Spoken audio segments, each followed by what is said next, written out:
बच्चों, कैसे हैं आप? अगर आप मेरे चैनल पर नए हैं तो आप मेरे चैनल को लाइक करिए, सब्सक्राइब करिए और देखते रहिए मेरा वीडियो। मैं आज लाई हूँ कक्षा 12वीं के वस्तुनिष्ठ प्रश्न, जो कि परीक्षा की दृष्टि से बहुत ही महत्वपूर्ण है।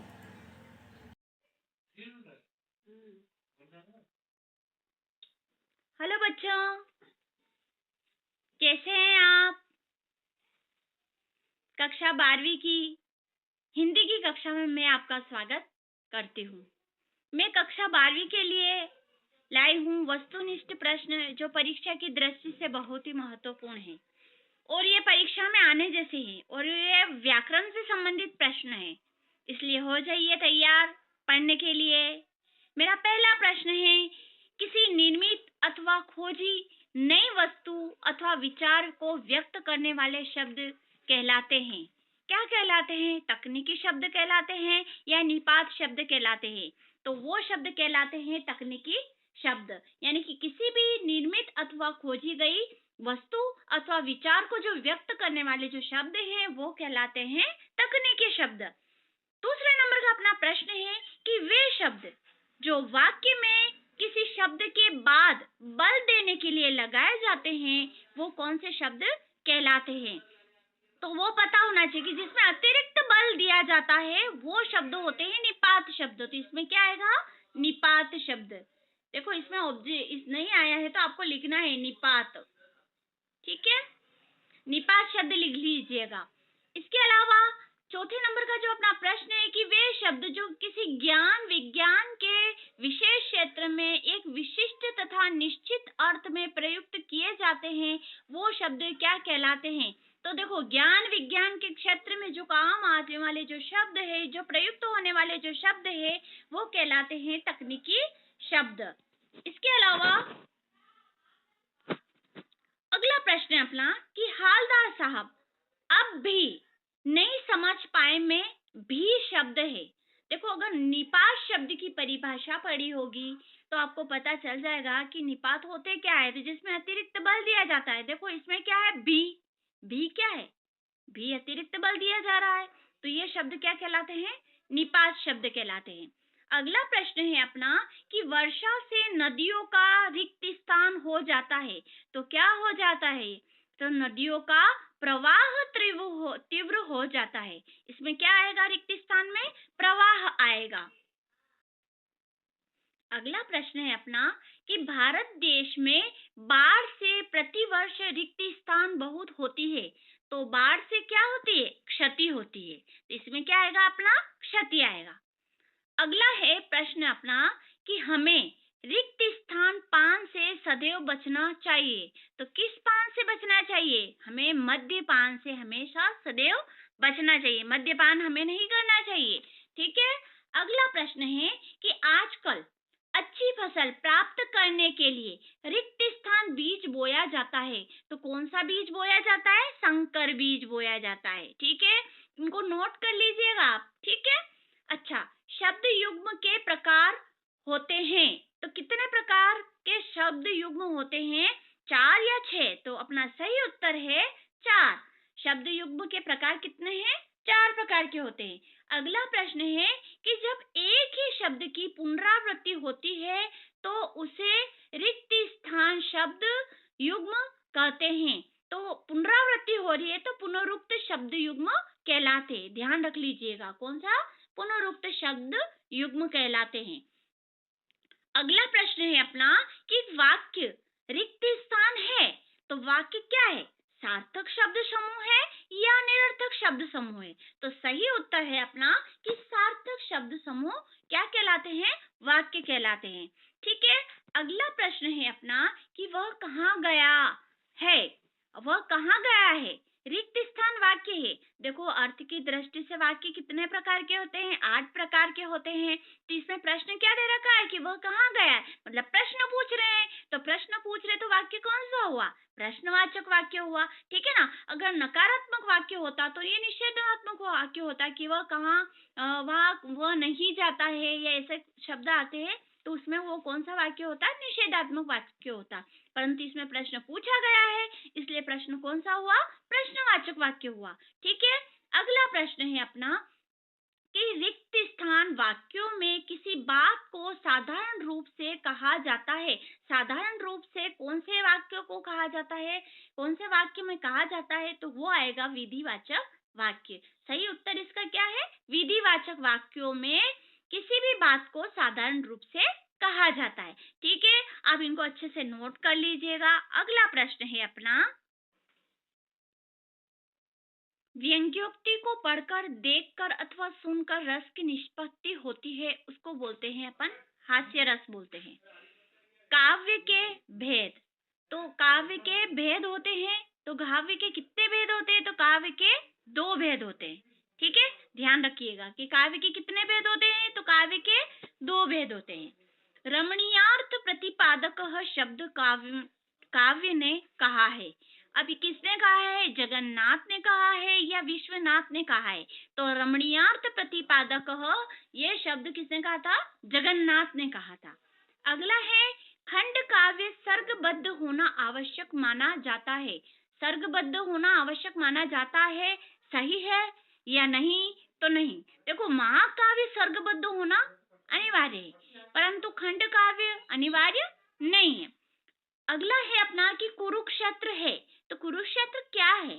खंड काव्य है या महाकाव्य है? तो कुरुक्षेत्र है खंड काव्य। क्या है वो? खंड काव्य है। अगला प्रश्न है कि महाकाव्य में सर्ग होते हैं। देखो, आपको अगर महाकाव्य और खंड काव्य में अंतर या महाकाव्य की परिभाषा अगर आपको समझ में आती है तो आपको बिल्कुल समझ में आ जाएगा कि महाकाव्य में सर्ग कितने होते हैं। तो महाकाव्य में सर्ग होते हैं 8 सर्ग होते हैं महाकाव्य में। इसके अलावा अपना अगला प्रश्न है जो परीक्षा की दृष्टि से बहुत ही महत्वपूर्ण है कि रामचरितमानस महाकाव्य कौन से कवि का है ना? तुलसीदास जी का है या सूरदास जी का है? तो आपको पता ही होगा कि महाकाव्य रामचरितमानस तुलसीदास जी का है। ठीक है, मुक्तक काव्य रिक्त स्थान होते हैं, स्वतंत्र होते हैं या क्रमबद्ध होते हैं? तो मुक्तक काव्य हमेशा क्या होते हैं? स्वतंत्र होते हैं। देखो, अगला प्रश्न है अपना कि धोबी का कुत्ता घर का ना घाट का एक रिक्त स्थान है, क्या है? मुहावरा है या लोकोक्ति है? तो ये आपको पता ही चल रहा होगा कि धोबी का कुत्ता घर का ना घाट का, ये बार बार अपन बोलते हैं ना, तो ये एक लोकोक्ति है, यानी कि लोगों के द्वारा बनाई गई उक्ति। इसको ही क्या बोलते हैं अपन? लोकोक्ति बोलते हैं। ठीक है, अगला प्रश्न है कि ऊंट के मुंह में जीरा मुहावरे का अर्थ है आवश्यकता से कम वस्तु या आवश्यकता से ज्यादा वस्तु? तो पता चल ही रहा होगा कि ऊंट तो बड़ा होता है और जीरा क्या होता है? कम होता है, तो आवश्यकता से कम वस्तु। अगला प्रश्न है कि जैसी करनी वैसी भरने का अर्थ क्या है? इसको पढ़ने से पता चल रहा है कि जैसी करनी वैसी भरनी, यानी कि कर्म के अनुसार फल, है ना? इसका सही उत्तर क्या होगा? कर्म के अनुसार फल। इसके अलावा अपना अगला प्रश्न है कि लक्षणा शब्द शक्ति का प्रयोग रिक्त स्थान में होता है, तो किस में होता है? मुहावरे में होता है या लोकोक्ति में होता है? तो देखो, लक्षणा शब्द शक्ति का जो प्रयोग होता है वो होता है मुहावरा, यानी कि मुहावरे में लक्षणा शब्द शक्ति का प्रयोग होता है। जैसे मैंने आपको बहुत बार है ना कक्षाओं में भी बताया था कि महाराणा प्रताप शेर है ना? तो ये लक्षणा शब्द शक्ति है, तो आपको पता ही चल गया होगा कि लक्षणा शब्द शक्ति में क्या आते हैं? मुहावरे भी आते हैं। ठीक है, अपना अगला प्रश्न है कि आचार्य भरत को रिक्त स्थान काव्य की आत्मा माना है। किसको माना है? रस को माना है या अलंकार को माना है? तो आचार्य भरत ने काव्य की आत्मा किसको माना है? रस को माना है। ठीक है, अगला प्रश्न है कि आश्रय के चित्त में उत्पन्न होने वाले अस्थायी मनोविकार को कहते हैं, संचारी भाव कहते हैं या स्थायी भाव कहते हैं? तो देखो, अस्थायी मनोविकार को क्या बोलते हैं अपन? संचारी भाव कहते हैं। ठीक है, भाव पक्ष में क्या प्रधान होता है? रस प्रधान होता है या अलंकार प्रधान होता है? तो भाव पक्ष में क्या प्रधान होता है? रस प्रधान होता है। अगला प्रश्न है अपना कि संचारी भावों की संख्या मानी गई है, तो संचारी भावों की संख्या कितनी मानी गई है? तो आपको पता ही है कि संचारी भावों की संख्या 33 होती है। परीक्षा की दृष्टि से बहुत ही महत्वपूर्ण प्रश्न है।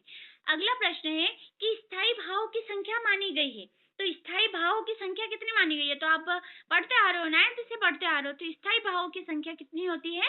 10 होती है। अब प्रत्येक रस का एक नियत होता है। तो प्रत्येक रस का एक नियत क्या होता है? तो स्थायी भाव नियत होता है। रस के प्रमुख भेद होते हैं। तो रस के मुख्यतः कितने भेद होते हैं? तो आपसे पूछा जाए कि रस के कितने भेद होते हैं, तो रस के 10 भेद होते हैं। अगला प्रश्न है अपना कि रस के प्रमुख अंग होते हैं। देखो, भेद और अंग में काफी डिफरेंस है, तो इसमें आपको समझना पड़ेगा कि अगर भेद आए तो आपको 10 बताना है, और अगर अंग आए तो आपको 4 बताना है। तो रस के कितने अंग हो गए? 4। ठीक है। अगला प्रश्न है अपना कि विभत्स रस का स्थायी भाव होता है। तो विभत्स रस का स्थायी भाव क्या होता है? जुगुप्सा होता है। ठीक है। हमेशा रस में स्थायी भाव को याद रखना जरूरी है ना? इससे संबंधित बहुत सारे प्रश्न आते हैं। विभाव के प्रकार होते हैं। तो विभाव के कितने प्रकार होते हैं? तो विभाव के 3 प्रकार होते हैं। अगला प्रश्न है अपना कि अनुभाव के भेद होते हैं। तो अनुभाव के कितने भेद होते हैं? तो अनुभाव के 2 भेद होते हैं। ठीक है। अगला प्रश्न है अपना कि आश्रय की बाह्य चेष्टाएं कहलाती है। तो जो आश्रय की जो बाह्य चेष्टाएं होती है वो अनुभाव कहलाती है। अगला प्रश्न है अपना कि स्थायी भाव को जागृत करने वाले कारण क्या कहलाते हैं? तो जो जागृत करते हैं उसको बोलते हैं अपन आलंबन बोलते हैं। ठीक है। अगला प्रश्न है अपना कि क्रोध स्थायी भाव जागृत होकर रिक्त स्थान रस के रूप में परिणित होता है। तो स्थायी भाव अगर आपको याद है तो क्रोध किसका स्थायी भाव है? रौद्र रस का। तो क्या आएगा इसमें? रौद्र। यानी कि क्रोध स्थायी भाव जागृत होकर के रौद्र रूप धारण कर लेता है। ठीक है। अगला प्रश्न है अपना कि मधुशाला काव्य है। तो कौन सा काव्य मधुशाला? मुक्तक काव्य है या प्रबंध काव्य? तो मधुशाला मुक्तक काव्य, ध्यान रख लीजिएगा आप। ठीक है। अगला प्रश्न है अपना कि बिहारी सतसही रचना रिक्त स्थान की है। किस कवि की है? घनानंद की है या बिहारी की है? तो आपको पता ही चल रहा होगा, नाम से ही पता चल रहा है कि बिहारी सतसही किसकी रचना है? बिहारी की रचना है। मुक्तक काव्य में प्रत्येक रिक्त स्थान का स्वतंत्र अर्थ होता है। तो किसका? मुक्तक काव्य में छंद का एक स्वतंत्र अर्थ होता है। इसमें क्या आएगा? छंद आएगा। ठीक है। अगला प्रश्न है अपना कि सूरदास के पद कहलाते हैं। तो सूरदास जी के जो पद है वो क्या कहलाते हैं? तो वो कहलाते हैं अपने मुक्त कहलाते हैं। क्या कहलाते हैं? मुक्त कहलाते हैं। अगला है कि रिक्त स्थान के 2 भेद होते हैं, महाकाव्य और खंड काव्य। अगर आपको प्रबंध काव्य पता है तो ऑलरेडी पता चल जाएगा कि प्रबंध काव्य के कितने भेद होते हैं? 2 भेद होते हैं। एक तो होता है महाकाव्य और दूसरा होता है अपना खंड काव्य। ठीक है। अगला प्रश्न है अपना नेक्स्ट प्रश्न है रागात्मकता की प्रधानता वाले मुक्तक को रिक्त स्थान कहते हैं। तो क्या कहते हैं? पाठ्य मुक्तक कहते हैं या गेय मुक्तक कहते हैं? तो देखो, इसमें दे रखा है कि रागात्मकता है, यानी कि राग, और राग किस में होती है? गेय मुक्तक में होती है। तो क्या आएगा अपना? गेय मुक्तक आएगा। अगला प्रश्न है अपना कि शब्द और अर्थ की शोभा बढ़ाने वाले अलंकरण को क्या कहते हैं? तो देखो, अलंकार कहते हैं उनको। क्या कहते हैं अपन? अलंकार कहते हैं। शब्द और अर्थ की शोभा बढ़ाने वाले तत्व को अलंकार कहते हैं। अगला प्रश्न है अपना कि रिक्त स्थान अलंकार में अनिश्चितता की स्थिति बनी रहती है। तो कौन से अलंकार में अनिश्चितता की स्थिति बनी रहती है? यानी संदेह रहता है, उसमें शंका रहती है कि भाई ये चीज वो है या नहीं है। ठीक है ना। तो निश्चित नहीं कर पाते, तो उसमें क्या आएगा अपना? संदेह अलंकार आएगा। अगला प्रश्न है अपना कि जहाँ कथन में शब्दगत और अर्थगत दोनों ही प्रकार का चमत्कार और सौंदर्य हो, वहाँ कौन सा अलंकार होता है? तो देखो, जहाँ शब्दों के द्वारा चमत्कार की प्राप्ति होती है तो उसको तो बोलते हैं अपन शब्द अलंकार, और जहाँ अर्थ के द्वारा चमत्कार की प्राप्ति होती है उसको बोलते हैं अपन अर्थ अलंकार। परंतु इसमें क्या बोल रखा है कि शब्दगत और अर्थगत। इस वाक्य को समझो आप, क्या दे रखा है इसमें कि शब्दगत और अर्थगत दोनों ही प्रकार का चमत्कार और सौंदर्य होता है, उसको बोलते हैं अपन उभय अलंकार। ध्यान रखना इसको। कौन सा अलंकार? उभय अलंकार। आमतौर पर अपन यही पढ़ते हैं कि शब्द अलंकार और अर्थ अलंकार पर एक और अलंकार होता है, वो होता है अपना कौन सा अलंकार? उभय अलंकार होता है। ठीक है। अगला प्रश्न है अपना कि किसी विशेष समानता के कारण किसी दूसरी वस्तु का भ्रम हो जाए, वहां कौन सा अलंकार होता है? देखो, इसकी परिभाषा, अगर भ्रांतिमान अलंकार की आपने परिभाषा याद कर रखी है तो इसमें आपको कोई भी प्रॉब्लम नहीं आएगी। यानी कि किसी विशेष समानता के कारण किसी दूसरी वस्तु का भ्रम हो जाए, वहां होता है अपना भ्रांतिमान अलंकार। अब देखो, काव्य का शरीर रिक्त स्थान कहा जाता है, तो काव्य का शरीर क्या होता है? तो काव्य का शरीर जो होता है वो होता है छंद। काव्य का जो शरीर होता है वो क्या कहलाता है? अपना छंद कहलाता है। अगला प्रश्न है